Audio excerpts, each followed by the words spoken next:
ముందుగా hit TV చూస్తున్న ప్రేక్షకులందరికీ హృదయపూర్వక నమస్కారాలు. అలాగే మరి రాఖీ పండగ శుభాకాంక్షలు కూడా మా హిట్ టీవీ ప్రేక్షకులకి. ఎందుకంటే ఈ సంవత్సరం 2025వ సంవత్సరంలో మరి శుక్రవారం రోజు పౌర్ణమి రావడం జరిగింది 8వ తారీఖు. అదే రోజు వరలక్ష్మి వ్రతం కూడా రావడం జరిగింది. క్యాలెండర్ ప్రకారం మాత్రము మరి 9వ తారీఖు రాఖీ పౌర్ణమి అని సూచిస్తుంది. మరి ఈ 9వ తారీఖు జరుపుకోవాలా, 8వ తారీఖు జరుపుకోవాలా? మరి 8వ తారీఖు వరలక్ష్మి వ్రతం కాబట్టి పౌర్ణమి అదే రోజు కాబట్టి ఎలా చేసుకోవాలి అసలు? 9వ తారీఖు క్యాలెండర్ ప్రకారము మరి రాఖీ పౌర్ణమి ఇచ్చారు. చేసుకుంటే అంటే ఏ టైం వరకు చేసుకోవాలి? ఆ రోజు పౌర్ణమి ఉంటుందా లేదా? ఏమైనా దోషాలు ఉన్నాయా ఒకవేళ ఆ రోజు జరిపించుకుంటే? ఇవన్నీ అనుమానాలు చాలా మందికి వ్యక్తమవుతూ ఉన్నాయి. ఈ కన్ఫ్యూజన్లో పడిపోయారు అంతా కూడా. అంటే ఇదంతా కూడా క్లారిటీగా ఏ రోజు రాఖీ పౌర్ణమి చేసుకోవచ్చు అని మనకి క్లియర్గా ఎక్స్ప్లెయిన్ చేయడానికి ఈరోజు మన హిట్ టీవీ స్టూడియోలో మనతో పాటు ఉన్నారు మరి ఐకాన్ ఆస్ట్రాలజర్ గట్టుపల్లి సురేష్ బాబు గారు. అడిగి తెలుసుకుందాం.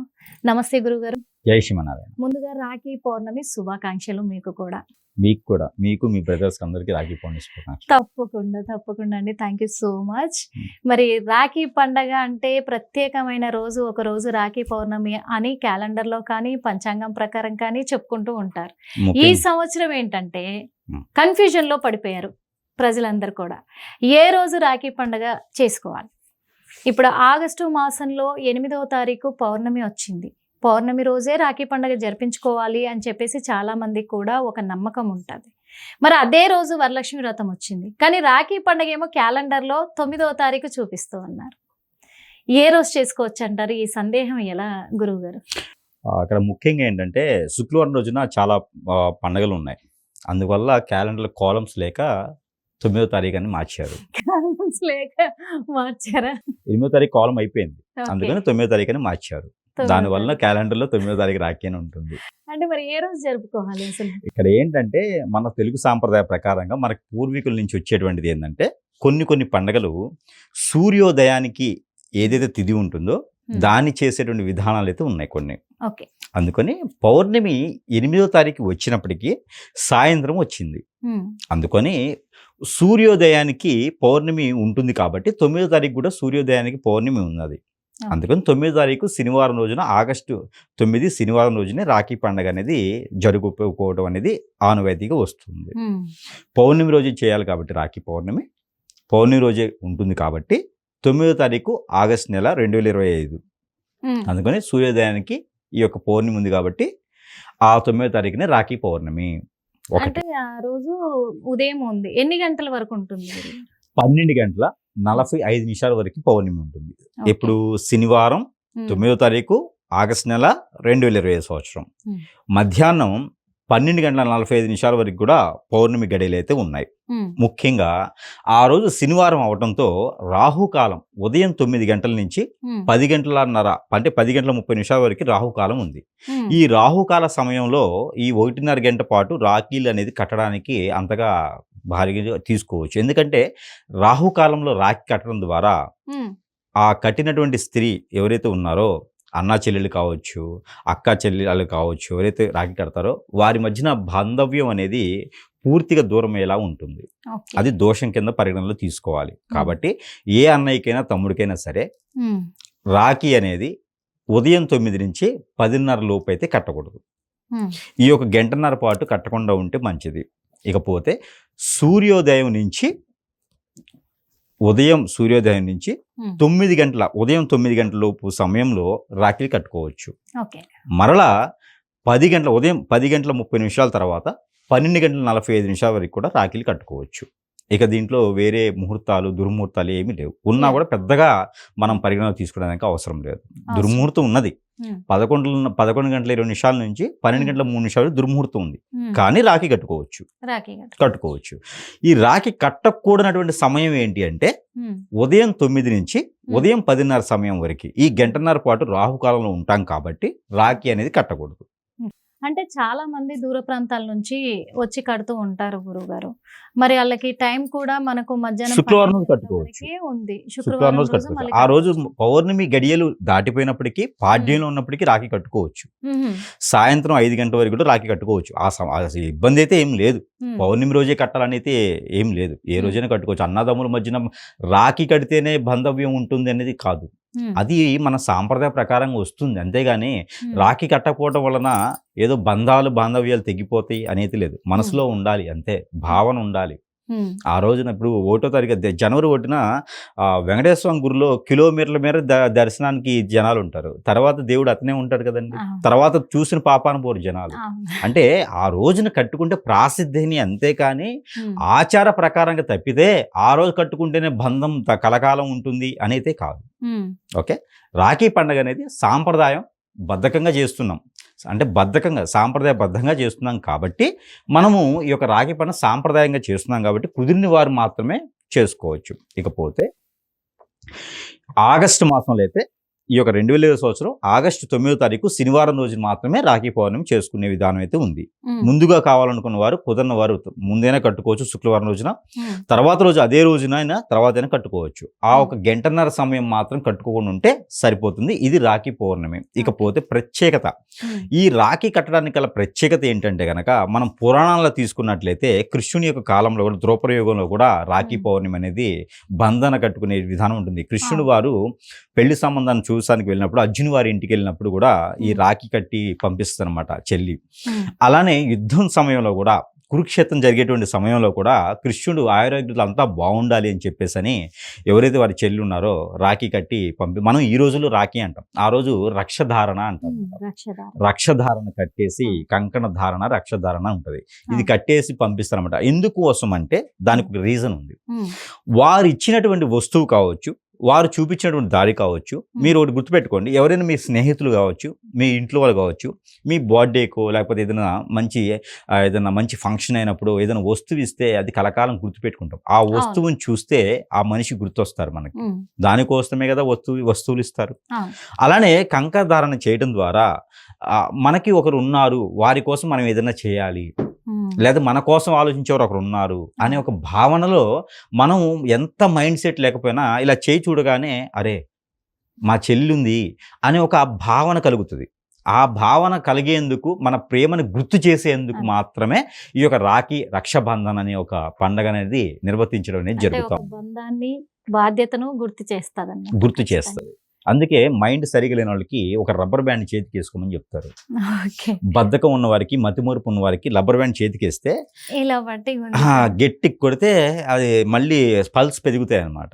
లో బీపీ ఉన్న వాళ్ళు కూడా వాడుకోవచ్చు. గొంతుకు వేసుకోకూడదు, అలా అక్కడ కూడా పల్స్ ఉంటాయి కదా అని చెప్పి చేతికే వేసుకోవాలి. అది ఖచ్చితంగా. కాకపోతే మీరు ఇందాక ఒకటి చెప్పారు గురువు గారు, అంటే ఈ సమయంలో దుర్ముహూర్తంలో మాత్రమే కట్టకూడదు అని చెప్పేసి అన్నారు. కానీ చాలా మందికి దుర్ముహూర్తాలు ఇవి తెలియదు, ఏ టైంలో వస్తుంది, ఏ టైంలో పోతుంది అనేది తెలియకుండా వెళ్ళిపోయి కట్టేసుకుంటూ ఉంటారు. ఇలా ఏమైనా ఈ 2025 సంవత్సరంలో ఈ రాఖీ పౌర్ణమి సందర్భంగా ఏదైనా దోషాలు ఉన్నాయా? ఉంటే ఒకవేళ నివారణ ఏంటంటారు? ఖచ్చితంగా ఇక్కడ ఏంటంటే పరిస్థితి ఎలాగా పరిగణన తీసుకుందంటే కనుక, రాహుకాలంలో రాఖీ కట్టుకున్న వాళ్ళకి కోపతాపాలు వస్తాయి.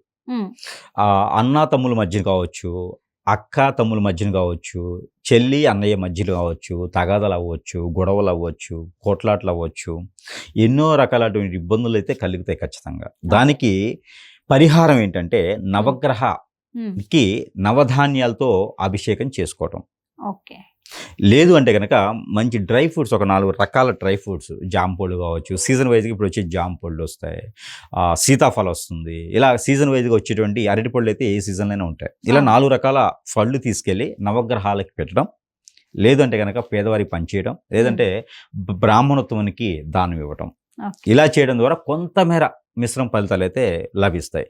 ఇకపోతే ఎవరైనా కట్టినటువంటి చెల్లి అక్కయ్య కావచ్చు, అన్నా తమ్ముడు కావచ్చు, ఎవరైనా ఇద్దరిలో ఒకరు వెళ్ళైనా సరే సుబ్రహ్మణ్య స్వామికి అభిషేకం చేసుకుంటే ఈ యొక్క దోషానికి పరిహారం అనేది అవుతుంది. ఇది కుదరని పక్షాన ఆ రోజే చేసుకోవాలని ఏం లేదు, తొందరగా చేసుకుంటే మంచిది. ఇలా జరిగితే ఆ దోషానికి పరిహారం అయితే వెళ్ళిపోతుంది. కాబట్టి ఇలా చేస్తే మంచిది. ఇకపోతే అన్న కావచ్చు, తమ్ముడు కావచ్చు, చెల్లికి ఏదైనా ప్రేమపూర్వకంగా ఇస్తే మళ్ళీ తిరుగు బహుమానం ఇవ్వడం ద్వారా ఆ దోషంలో పరిహారం అనేది కొంతమేర అక్కడే వెళ్ళిపోతుంది. కాబట్టి ఈ రకంగా పరిహారం చేసుకుంటే ఆ దోషానికి పరిహారం అనేది జరిగిపోతుంది. ఓకే గురుగారు. కానీ కాకపోతే చాలా మంది ఇప్పుడు అంటే ఇది ఒక ఫ్యాషన్ అనుకోవచ్చా? లేకపోతే ఏంటి అనేది తెలీదు కానీ ప్రజలకు డబ్బులు ఎక్కువయ్యా అనుకోని కూడా అనుకోవచ్చు. యాక్చువల్‌గా రాఖీ బంధనం అనేది ఎలాంటి రాఖీలు కట్టుకోవాలి? చాలా మంది వెండి రాఖీలు అని చెప్పేసి ఇప్పుడు మా అక్క తులం పెట్టింది నేను 2 తులాలు పెట్టి చేయిస్తాను. నేనేం తక్కువ తిన్నానా అని పోటీ పడి మరీ వెండి రాఖీలు చేయించి ఎళ్లి కడుతూ ఉన్నారు. అంటే వెండి రాఖీ కట్టడం వల్ల వచ్చే లాభాలేంటి? మామూలుగా ఇప్పుడు వస్తున్న నార్మల్‌గా రాఖీలు ఉన్నాయి. అవన్నీ కూడా బొమ్మలతో తయారు చేసి కూడా కట్టుకుంటూ ఉన్నారు. ఆ రాఖీలు కట్టుకోవడం వల్ల వచ్చే నష్టాలు ఏమున్నాయంటారు? ముఖ్యంగా చెప్పాలి అంటే రాఖీ అనేది దారమే. అది బంధనం ఉంటుంది. 9 పోగులు వేసినటువంటి దారాన్ని మనం అమ్మవారి దగ్గర పెట్టేసి ఆవిడ కృపా కటాక్షాలు కూడా ఉండాలి, మా అన్నయ్యకు ఉండాలి, మా తమ్ముడికి ఉండాలి, ఎందులోని విజయం పొందాలి అనే ఒక ప్రేమపూర్వకంగా ఆ రక్షాబంధన్ అనేది కంకణంగా మనం చేతికి ధరించే విధంగా ఆ చెల్లి కావచ్చు, అక్క కావచ్చు, సోదరులు ఆ సోదరులకి కట్టేటువంటి విధానం అయితే ఉంటుంది. ఇకపోతే కాలక్రమేణా మారడంతో అన్ని రకాల బిజినెస్లు పెరగడానికి మనకి ఈ రోజులు ఏంటంటే మార్కెట్లో చాలా రకాల రాఖీలు ఉన్నాయి. అందులో మీరు అన్నట్టుగా గోల్డ్ ఉంటుంది, సిల్వర్ ఉంటుంది, ఎన్నో రకాలు ఉన్నాయి. అవి ఏదైనా సరే కట్టుకునే దానికి రాఖీలో విలువ లేదు. రాఖీలు ఏదైనా కట్టుకోవచ్చు, కానీ కట్టేటువంటి మనస్సు అది ఇప్పుడు ముఖ్యం. ఏమైపోతుందంటే గురువుగారు నిజంగా ఆ వెండి రాఖీ ఇటు అన్నలకు పెళ్ళిళ్ళు అయి ఉంటే, తమ్ముళ్ళకు పెళ్ళిళ్ళు అయి ఉంటే వదినలు ఏమంటున్నారంటే, ఏ అమ్మ 100 రూపాయలు 200 అంటే మహా అయితే ఇప్పుడు తులం పెడితే 1000 రూపాయలు. 1000 రూపాయలు పెట్టి ఒక ఎండి రాఖీ చేయించుకు రావడానికి బరువా? నీకు చీరలు పెట్టట్లేదా మేము 1000కు 1000 పెట్టి అని చెప్పేసి వదినలంటే, ఇక్కడ అక్క చెల్లెళ్ళు ఏమంటున్నారంటే, ఈ రోజు నీకు 2 తులాలు పెట్టి రాఖీ కట్టించిన కదా, రేపు నాకు 15 తులాలు పెట్టి పట్టీలు చేయించండి అని డిమాండ్ చేస్తూ ఉన్నారు. ఇదంతా కూడా మనం బిజినెస్ కాదు కదండి, పోటాపోటీగా చేస్తున్న అప్పు కాదు కదా. పోటాపోటీకి అప్పు కాదు, బిజినెస్ కాదు. ప్రేమపూర్వకంగా ఇప్పుడు శివునికి మట్టి పువ్వులతో పూజించేవానికి దీవెనలు ఉంటాయి, బంగారం పువ్వులతో పూజించే వారికి కూడా కొంతసేపు ఆగు నువ్వు అని చెప్తాడు. మీకు తెలిసి ఉంటుంది కదా కథ. అయితే బంగారం పువ్వులతో నేను కొలుస్తున్నాను స్వామి, నన్ను పట్టించుకోకుండా మట్టి పువ్వులతో కొలిసే వాళ్ళని పట్టించుకుంటున్నావు ఏంటి అంటే ఆయన ఇచ్చే సమాధానం ఏంటి? ఏ పువ్వులతో కొలుస్తున్నావు అనేది కాదు, ఎంత ప్రేమతో నా దగ్గరికి వస్తున్నావు అనేదే నేను చూస్తాను అని అన్న. నువ్వు బంగారం పువ్వులతో కొలుస్తున్నావు, ఎలాగా? ఇదిగో బంగారం, ఇదిగో వేసుకో, పువ్వులు వేసాను, నాకు కోరిక తీర్చు అని అంటున్నావు. ఆయన ఏంటి? స్వామి నువ్వు బాగున్నావా, జాగ్రత్తగా ఉండు, నేను బాగున్నాను, నాకు ఎలాంటి కోరిక లేదు, ఇదిగో నేను నీకు ఇదే సమర్పించుకోగలుగుతాను అని ప్రేమపూర్వకంగా ఇస్తున్నాడు. అందులో కదా నాకు నచ్చింది అని చెప్పేసి బోలాశంకరుడే చెప్పినాడు. అలాంటప్పుడు చెల్లి అక్కయ్య ఏమిస్తున్నారు అనేది కాదు, ఎంత ప్రేమతో ఎంత దూరం నుంచి వచ్చారు. ఆడపిల్లలైనా వదినలైనా ఆలోచించాల్సింది ఏంటంటే, మా మరదలు మా వదిన ఎంత దూరం నుంచి వచ్చిందో ఆయన కలుసుకోవడం కోసం అని చెప్పేసి ఆలోచించుకుంటే ఇవన్నీ ఏమి ఉండవు. ఇక్కడ కావాల్సింది బంధం, బాంధవ్యం, ప్రేమ, అనురాగం, ఆప్యాయత, వాల్యూస్. ఇవి ఇంకా ఈ రోజుల్లో కూడా ఉన్నాయి అని నేను తోడున్నాను, నేను ధైర్యాన్ని ఇస్తాను అని అన్నకి కానీ తమ్ముడికి కానీ ధైర్యాన్ని ఇచ్చేదే కావాలి. రాఖీలోనూ కట్టే దాంట్లోనూ ఏమి లేదు. అలాంటి విలువలు ఉండే దగ్గర ఇలా ఆలోచించరు. ఈ రోజు వచ్చి వదిలినకు కూడా వాళ్ళకి అన్నీళ్ళు తమ్ముళ్ళు ఉంటారు. డబ్బుది ఏముంది, ఈరోజు వస్తుంది రేపు పోతుంది. గోల్డ్ అయినా రేపు వస్తుంది, ఈరోజు పోతుంది. ఇప్పుడు రాఖీ కట్టావు, ఎవరో ఒక దొంగ పోతున్నావు ఇది గోల్డ్ అని చెప్పి లాగేస్తారు, కానీ దారం లాగరు కదా. అది కలకాలం ఉంటుంది, ఉన్నంత రోజులు అట్లనే ఉంటుంది. అందుకని దారబంధన అనేది అది కంకణంలా ఉంటుంది. కాబట్టి అది సనాతన ధర్మంలో కూడా దారానికి ఇచ్చినటువంటి విలువ చాలా ఉంది. గాయత్రి మంత్రం చదివి జంజం వేస్తే అతను పుణ్యతుడవుతాడు. గాయత్రి మంత్రం చదివి కంకణం వేస్తే అతను ధర్మపుత్రుడు అవుతాడు. అందుకని ఏ సోదరి అయినా సోదరులకి దారబంధన చేస్తే అది పవిత్ర పూర్వకం.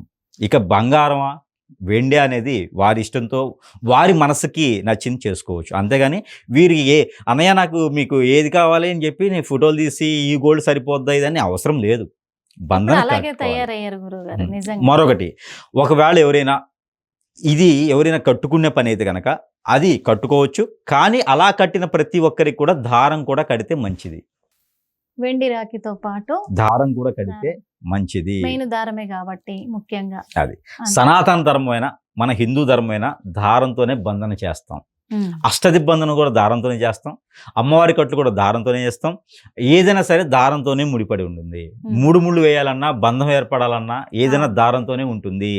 సనాతన ధర్మమే దారంతో ఉంది కాబట్టి ఏదైనా సరే బంధం, బాంధవ్యం, అనురాగం, ఆప్యాయత దారంతోనే ముడిపడి ఉంది. పుట్టుక దారంతో, ఇక తర్వాత అంతా దారంతోనే ఉంటుంది. కాబట్టి దారబంధన అనేది ప్రాముఖ్యత చెందింది.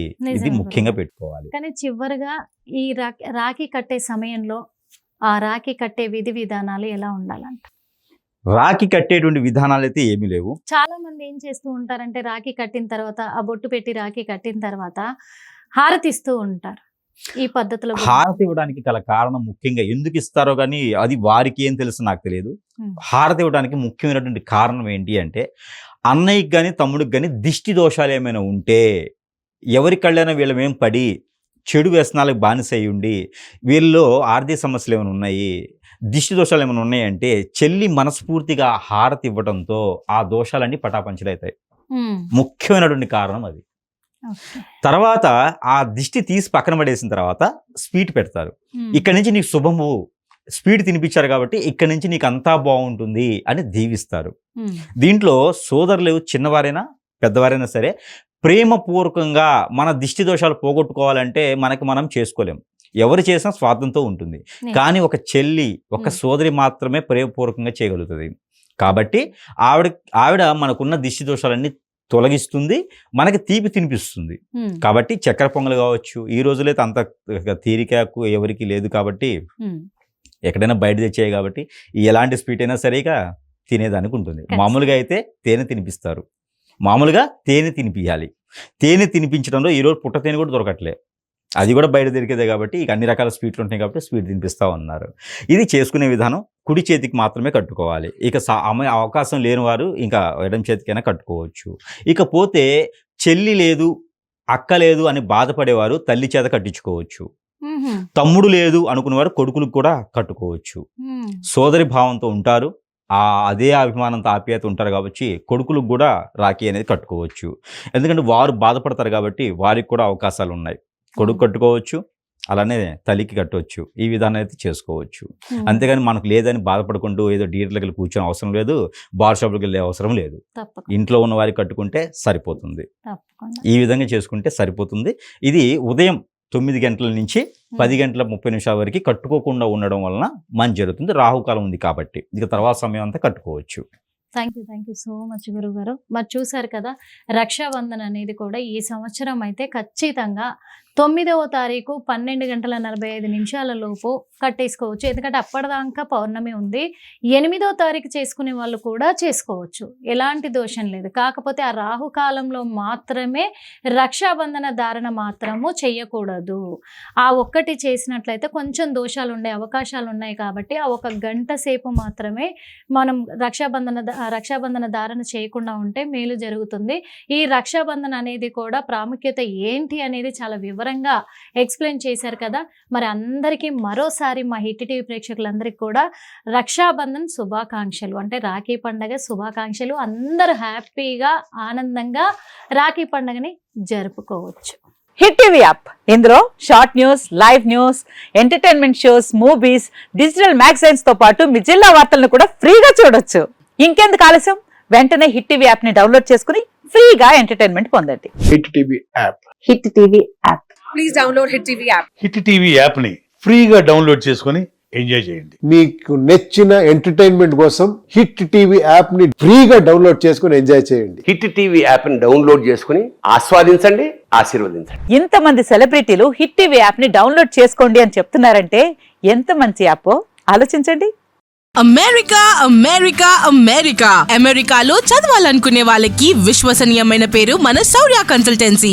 UK లో 1 year masters, UK లో 1 year masters, 2 years work permit up to 5 years visa. Contact Saurya Consultancy. Contact 89851 89851.